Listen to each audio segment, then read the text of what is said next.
आज के इस वीडियो में हम लोग बिहार बोर्ड के 11वीं कक्षा के लिए निर्धारित पाठ्यपुस्तक दिगंत भाग 1 में संकलित जगन्नाथ शीर्षक कविता को समझने का प्रयास करेंगे। केदारनाथ सिंह इसके कवि हैं।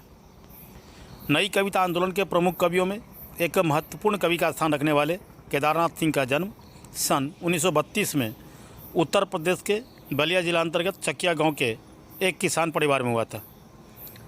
वाराणसी से एमए और पीएचडी करने के बाद वे पडरौना, गोरखपुर, वाराणसी और फिर दिल्ली में बतौर हिंदी के प्राध्यापक के तौर पर अध्यापन किया। जवाहरलाल नेहरू विश्वविद्यालय में भारतीय भाषा विभाग से हिंदी के प्रोफेसर के पद से सेवानिवृत्त हुए। 20वीं शताब्दी के छठे दशक से कविता लिखना प्रारंभ करने वाले केदारनाथ सिंह द्वारा ग्रामीण जीवन और संस्कृति के अछूते बिंबों के कारण ही शीघ्र ही उनकी पहचान एक प्रतिभाशाली कवि के रूप में बनी। 80 के दशक में वे अपनी पीढ़ी के प्रतिनिधि कवि के रूप में भी प्रतिष्ठित हुए थे।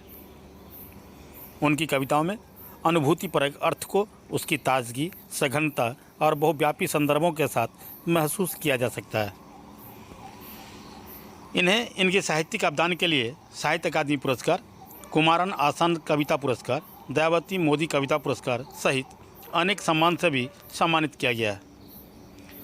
बिल्कुल अभी ज़मीन पक रही है, यहाँ से देखो, अकाल में सारस, उत्तर कबीर और अन्य कविताएं तथा बाघ इनकी प्रमुख कविता संग्रह।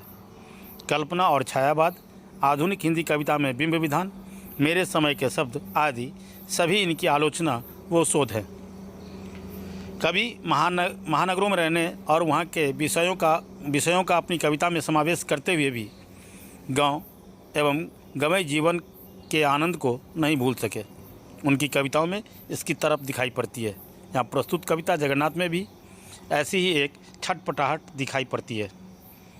यहाँ प्रस्तुत काव्य कवि केदारनाथ सिंह द्वारा रचित मुक्त छंद की कविता है। कवि को अचानक एक दिन अपने बचपन का साथी जगन्नाथ मिल जाता है। उसे देखकर कवि के मन का मृदुल भाव भी जाग उठता है। कवि उससे पूछता है और कहता है, बहुत दिनों के बाद मिले हो। तुमसे मिलकर बहुत दिनों के बाद मुझे फिर वही खुशी मिली है जो बचपन में तुमसे मिलने पर होती थी। पर तुम्हारे ललाट पर उगा एक गुम्मट कैसा, कहीं कोई चोट तो नहीं लगी? कवि अपने सवालों का जवाब पाए बिना ही अपने बचपन के उस मित्र से सवाल पर सवाल किए जा रहा है कि गांव का वह नीम का पेड़ कैसा है जहां कभी वह अपनी बकरियां बांधता था। जगन्नाथ उसके सवालों का जवाब दिए बिना शायद अपनी आंखों से ही कवि से पूछता है, तुम कैसे हो? उस मित्र को कवि बताता है कि वह शिक्षक है, दिन भर बच्चों को पढ़ाने में व्यस्त रहता है और बकबक करता रहता है। इसी बीच जब कभी थोड़ा समय मिल जाता झपकी मार लेता है। लेकिन उसे गांव में बीते हुए दिनों, गांव में स्वाभाविक पके हुए आमों की खुशबू, वर्षा आदि सब कुछ याद है। गांव के दिनों को याद करना भी एक उपलब्धि है। वास्तव में असल ज़िंदगी वही है। यहाँ तो ज़िंदगी गाड़ियों से भी अधिक तेज़ गति से चलती है। आदमी चलते नहीं, दौड़ते हैं।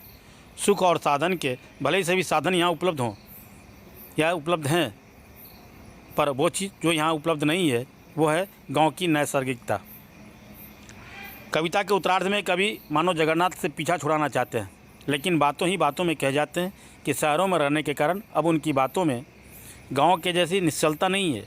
बातों में सच का अंश कम और झूठ अधिक होता है। अब कवि का वह मित्र भी बदले बदले स्वभाव वाले कवि से पिंड छुड़ाना चाहता है, अतः वह कवि को वहीं छोड़कर आगे निकल जाता है। यहाँ कवि गांव की नैसर्गिकता की दुहाई तो देता है, पर शहर की सुविधाजनक जीवन और अपनी मोटी तनख्वाह नहीं छोड़ना चाहता।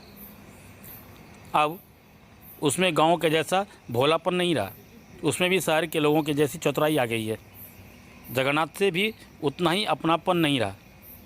यह अब उसके लिए अतीत का पन्ना भर है। इस कविता के माध्यम से कवि ने लोगों में बढ़ती नगरीय सोच और संस्कृति पर अपने तरीके से व्यंग्य किया है। तो ये थे बिहार बोर्ड के 11वीं कक्षा के लिए निर्धारित पाठ्यपुस्तक दिगंत भाग 1 में संकलित जगन्नाथ शीर्षक काव्य। आशा है ये वीडियो आपको पसंद आया होगा। ये वीडियो पसंद आया तो इसे आप लाइक करें, इसे अपने मित्रों तक शेयर करें, और अगर अभी तक आपने चैनल को सब्सक्राइब नहीं किया है तो इसे अवश्य सब्सक्राइब करें, बेल आइकन जरूर दबाएं ताकि समय से नए वीडियो का नोटिफिकेशन आप सबको मिलता रहे। आप देखते रहें हिंदी ट्यूटोरियल क्लासेस। धन्यवाद।